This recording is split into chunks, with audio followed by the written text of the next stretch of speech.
Guys, അപ്പോൾ നമ്മളിവിടെ ബാംഗ്ലൂരിലെ സിറ്റിയിലൂടെ ഇങ്ങനെ പൊയ്ക്കൊണ്ടിരിക്കുക. ഇവിടെ മൊത്തം നല്ല തിരക്കും. ഇങ്ങനെ നമ്മളിപ്പോൾ ഷാ മസ്താൻ അവിടെ ഒരു മക്ബറയിലോട്ട് പൊയ്ക്കൊണ്ടിരിക്കും. ഇവിടെ കണ്ട ആളുകളെല്ലാം ഇങ്ങനെ.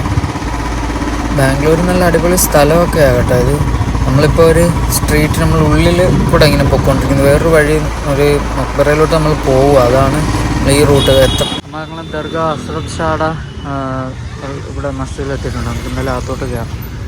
നമ്മൾ ദുൽദുൽ പാർക്ക് ചെയ്തിന് അങ്ങോട്ട് പോകാം. ഇതാണ് ഹസ്രത് ഷായുടെ മക്ബറ. നമ്മളിവിടെ ഇപ്പോൾ വന്നത്. നമുക്കിനി ഉള്ളിലോട്ട് കയറി കാണാം. ഉള്ളിൽ വീഡിയോ അലോഡ് അല്ല കേട്ടോ, എങ്കിലും ഞാൻ ഇങ്ങനെ പതുക്കെ ഇങ്ങനെയൊക്കെ എടുക്കുന്നതാണ് കേട്ടോ. ഇതാ മക്ബറ. അപ്പോൾ നമ്മൾ റൂമിൽ തിരിച്ച് വന്നിന്. റൂം ഇവിടുന്ന് വെക്കേറ്റ് ചെയ്യുക. കാരണം നമ്മൾ ഇവിടുന്ന് നേരെ ഇനി മസനഗുഡി വഴി ഊട്ടിക്ക് പോകാൻ പോവുക.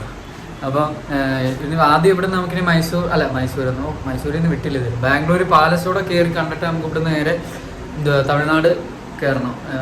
തിരിച്ച് അത് കഴിഞ്ഞ് അവിടുന്ന് 2 ദിവസം പിന്നെ അവിടെ കാണും. പിന്നെ അവിടുന്ന് നമ്മൾ നാട്ടിലോട്ട് തിരിക്കും. എന്തായാലും നമുക്ക് ഇവിടുന്ന് ഇറങ്ങാം. ഇവിടെ എനിക്ക് അത്ര ഒരു പന്തിയായിട്ട് ഒരു മനസ്സിനൊരു സുഖമില്ല. അതുകൊണ്ട് നമുക്ക് ഇവിടുന്ന് അങ്ങ് വിടുക. ഇവിടുത്തെ എല്ലാം കണ്ട് ഇനിയിപ്പോൾ അവിടെ നിന്ന് പോവാം. നമ്മളിൽ ലൂപ്പിൽ പെട്ടതുപോലെ ഇവിടെ കിടന്ന് തന്നെ കറങ്ങിക്കൊണ്ടിരിക്കുക. എനിക്ക് ആകെ ടെൻഷനും ദേഷ്യവും വന്നിട്ട് വയ്യ. കുറെ നേരമായി, മണിക്കൂർ എത്ര ആയെന്ന് പറഞ്ഞാൽ ഞാൻ ഇറങ്ങിയെന്ന് പറഞ്ഞാൽ. ഇത് ബാംഗ്ലൂർ പാലസ് കണ്ടിട്ട് എനിക്ക് തിരിച്ച് പോകാൻ വേണ്ടി നോക്കിയിട്ട് ഇതുവരെ നടക്കുന്നില്ല.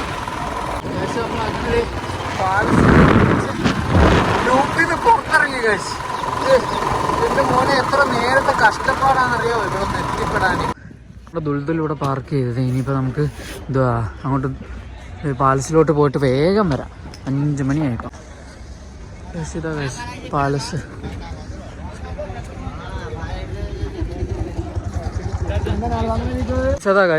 ഇത് ബാംഗ്ലൂർ പാലസ്.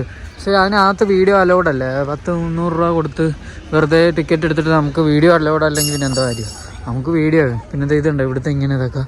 ബാംഗ്ലൂർ പാലസ് അതാണ്. നമ്മളിനി വന്നിട്ട് അത് കാണിച്ചില്ല. ഇവിടെ എന്തോ പരിപാടി വല്ലതാണെന്ന് തോന്നുന്നു ഇതൊക്കെ ഇടുന്നു. ഇനി എനിക്ക് എന്തായാലും ഇവിടുന്ന് ബാംഗ്ലൂരിൽ നിന്ന് ഇറങ്ങണം. അതാണ് ഇപ്പോൾ എൻ്റെ ഫസ്റ്റ് ലക്ഷ്യം. ഉണ്ട് ഇതൊക്കെ എന്തൊക്കെയോ ഉണ്ട് ഇവിടെ. കുറേ സംഭവമൊക്കെ ഉള്ളത്. പക്ഷേ ഇവർ വീഡിയോ എടുക്കാൻ അലോഡല്ലെന്ന് പറഞ്ഞപ്പം എൻ്റെ ലൂപ്പിൽ പെട്ട എൻ്റെ ദേഷ്യത്തിൽ. പക്ഷെ നമ്മൾ തിരിച്ചു പോകാനൊരു കാരണമുണ്ട്. നല്ല സംഭവ ബഹുലമായ കുറച്ച് സംഭവങ്ങളൊക്കെ ഉണ്ടായിരുന്നു. അതുകൊണ്ട് നമ്മളിപ്പോൾ തിരിച്ചു പോകുന്നത്. നല്ല സ്ഥലമൊക്കെയാണ്. പക്ഷെ നമ്മളിത് ഇവിടെ കരിക്ക് കുടിക്കാൻ നിർത്തിയതുണ്ടോ. അവിടെ ഹൈവേ ആണ്. ഇവിടുന്ന് നമുക്ക് ഇങ്ങനെ പോകണം. പക്ഷേ ഇവിടെ നമ്മൾ സിഗ്നൽ കിടക്കും. ഇവിടെയാണ് തുരുതുരാ സിഗ്നൽ. ഒരുപാട് സിഗ്നൽ.